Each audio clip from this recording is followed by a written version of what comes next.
I'm delighted to say, and I knew this was the problem, the link earlier on across London to Owen Hargreaves was a bit dodgy because of the blustery wind and the rain, even though they're looking out here from the 17th floor of the news building, blue skies and sunshine. But I knew all along that it was a problem, and it would no longer be a problem if we removed the cap on the bandwidth and then would have him back. And that's exactly what they've done. Owen Hargreaves, good afternoon. How you doing, Jim? Nice to join you. That sounds better, Owen. You sound great all the time, mate, but we have you this time. Of that, there is no doubt. We were talking when we last heard from you about Manchester United. I want to put it to you. Bruno Fernandes comes in for a lot of criticism, but last night, not for the first time, he was the match winner. Do you see him as the right choice to be captain of this football team? Well, do you know what? It goes back when we kind of broke up. It was a brilliant question. I forgot who asked it to me about Marcus Rashford. It wouldn't be me. It was Alex Crook. If he would have... Yeah, Alex. I mean, to be fair, it's a great question. It's a really interesting question because would he have a different career if he was in our dressing room? 100%. Because the amount of leaders, and Troy knows, the mentors that you have, you know, as when you're coming through whatever industry you're in, you need people to help you. You need mentors. You need people to show you the way. And I was very blessed at Bayern Munich. We had guys that they used to kick the life out of you, but they showed you the ropes, and they taught you what it was to play at a massive football club like Bayern. And at United, I think you had the same. When I was there, I think they must have had probably at least 10 players who were captain of their country. You think Edwin van der Sar, Patrice Evra, Rio Ferdinand, Nemanja Vidic, Gary Neville, Ji-Sung Park, Carlos Tevez, Cristiano Ronaldo, Wayne Rooney, you know, Paul Scholes, all these guys, absolute. And they kind of showed the lads coming through the ropes and taught them what it meant to be a Manchester United player. I think for Marcus coming into that United team, he took on a lot of responsibility very young, and he was probably too young to shoulder a lot of that responsibility, you know, be kind of the number 9. And I think it's probably had a huge impact on his career, his development. And now you see the way, obviously you can only critique the way it goes now and the way he plays, but there's been a lot of pressure on him, I think, and I think in our dressing room we probably would have helped him a lot more how to manage that. And I'm not sure what Roy thinks, but what Troy thinks. I think you only really know players when it's difficult, and Absolutely. Then you see how they respond to adversity. You know, and I think obviously some players are better at than others, and it's not about talent, by the way. It's about your personality. And Sir Alex handpicked everyone because he knew those guys would be there for him when the chips were down. That's all what he picked on. It had nothing to do with kind of all the guys could play, but the guys had a mindset. And I think whether Bruno's now the captain, but Bruno's there when you need him. You know, his body language, he could improve upon that, and the players probably in our generation would have told him. But he's the guy that when you look to United, you think, how are we going to get a goal? Who's going to lead from the front? Who's going to push? If anything, he probably does too much, kind of running around and doing loads. But actually, if anything, yesterday showed he's the guy still. If you need a goal at Manchester United, it's Bruno, and he stepped out in the biggest moment, and that's what football is. Yeah. Do you have it when you need it? And I think Bruno's that guy. Yeah, Owen, I totally echo exactly what you said. I said it a little bit earlier on the show, but I was just going to go back to your point about Marcus Rashford, and I was saying to Crookie earlier, Rashford was there when Wayne Rooney was there. Granted, Wayne was coming to the end, so he knew what it was about. He came through that system. Everyone will tolerate you until they don't need you, if you get what I mean. So I just think now we're starting to see what he really is. I would prefer for him to stop talking, stop posting, and just work hard. That also brings on a follow-up question, I guess, Owen. How good is Marcus Rashford? You know, he's the best of a very bad Manchester United team, arguably. But how good would he be if he did play with you? How would you compare him, even to someone like Nani, for example? But I think you've got to look at what Marcus has achieved in his career. His talent is undeniable. That his form has dipped in the past couple of years. Even he would acknowledge that, and the people around him would. And it's obvious. And he's not playing with the same, you know, confidence and a smile and a purpose. But I think that's probably not a surprise considering the way it's gone at Manchester United. Do you look how many people have gone there? Big name players and struggled. The only one that's really survived in and among that is who? Zlatan Ibrahimovic. And why? Because he had a personality larger than life. You know, he couldn't have kind of gone down with the ship. So I think obviously Marcus had to shoulder a lot of that responsibility because he was a young kid. But I think if anything now, you know, the club needs to look at it itself as well, you know, and how has it come to this position. I feel for Marcus in a way, because a kid that's born in Manchester, that loves Manchester United, comes to the academy, shouldn't be going out on loan to AC Milan or Napoli or Juventus or Dortmund or whatever it is. That's his club, but because the situation's become so difficult and he's not playing to his best, it looks like change is going to happen. But I just wish they could find a way to sort this out, because Marcus Town is undeniable. It really is. He's not playing to the level that we've seen, but I think there's a lot of mitigating factors that kind of go into that. And again, the club's responsible. A lot of turnovers are managers. Recruitment's been really poor. He hasn't had the help. I think it's interesting that Zlatan wanted to sign Marcus.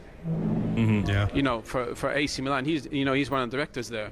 So if Zlatan thought he was, wasn't going to be the influence, he probably wouldn't do that. So I think if Marcus in the right setting, could be brilliant. But he's 27, and right now, Troy knows you don't have time to wait. So he's got to go play football and enjoy himself. Maybe go on loan and get his career back on track, because I think his talent is. I was speaking to Jermaine Defoe on the weekend. He said he was in the England team with him, and he said, and his talent was crazy. He couldn't believe it. Couldn't believe how talented he was, even in training. Sorry to cut you, mate. Just on that, you're talking about structure, and I think that's a big thing with Man United, right? About the structure and the culture of the place. It's the buzzword that gets thrown around. Ruben Amorim has come in, has been really deliberate in his style of play, what he wants, what he expects. Do you see that this is the right step forward for Man United? Personally, I do. I think this is what they need, a hard-line person that is ready to acknowledge the past but move on with the present.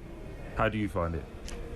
Oh, no, Ruben. Yeah, Ruben, no. I mean, I'll be honest, I don't think I've seen a guy as open as a communicator as him. I mean, even in English is his second language, and he's an amazing communicator. If anything, he's probably too open, but I think he's obviously trying to change the culture. But I think because of the way he plays, this formation is probably not going to suit a lot of guys. Do like those two narrow 10s that he plays?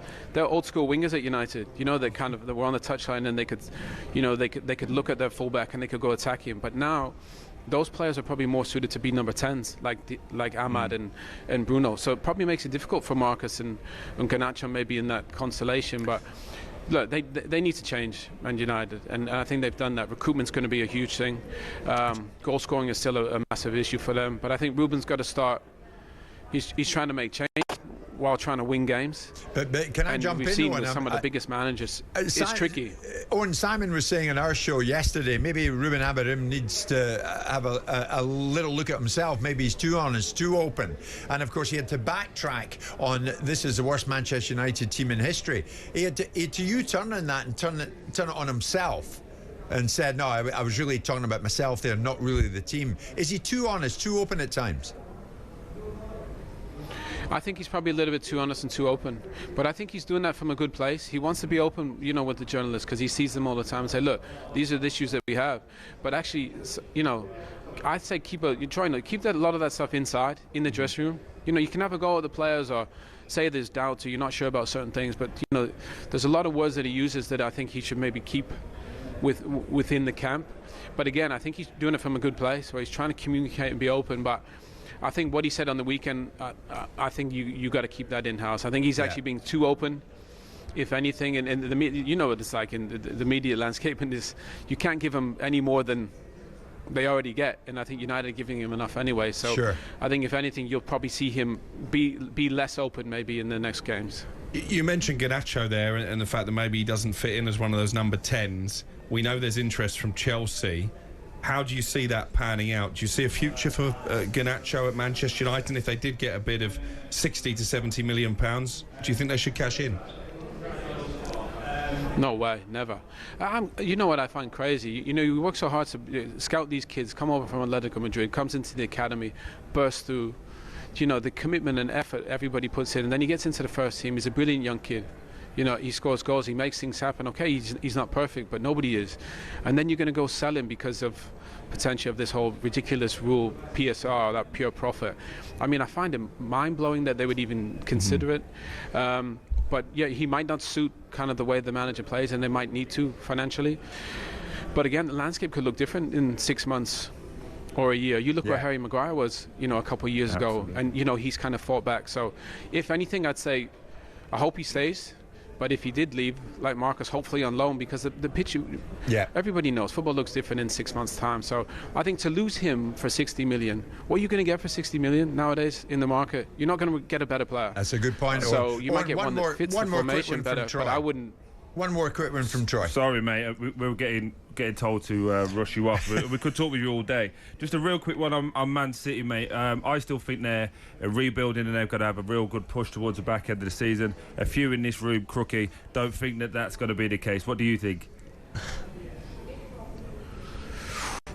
I mean, they're hard to. Yeah, I'm with you, Troy. They're hard to bet against in a way, but they obviously need a rebuild. And I think the only reason they didn't rebuild probably in the summer is because of how great Pep is and what he's been able to get out of this group. So they probably thought, we've lost Cole Palmer, we've lost Julian Alvarez. Pep's the greatest innovator we've seen. He'll find a solution. But actually, this group has probably just gone a little bit maybe too far. They needed refreshing a bit quicker. They lost Mahrez, they lost Cole Palmer, they lost Julian Alvarez, Liam Delap. All these guys, and recruitment hasn't been as good, so I think they'll have one last push, but again, I just think they're lacking a bit of speed, a bit of physicality, and it's like confidence has taken a huge hit, and people don't fear them as much. Like United, you used to fear United, and people feared City, but I think now they've had a few wobbles. They're not as scary, but I do think if they get everybody back fit and healthy, I think they'll make a run for it and probably win a trophy. Owen, I want to thank you very much indeed for joining us. Owen Hargreaves with us this lunchtime. Troy Deeney, thanks to you. Alex Crook, ahead of a big weekend for him. Alex, thank you for the last 3 hours. And that was Owen Hargreaves, incidentally. On AM, on DAB, via the talkSPORT app and on your smart speaker. talkSPORT.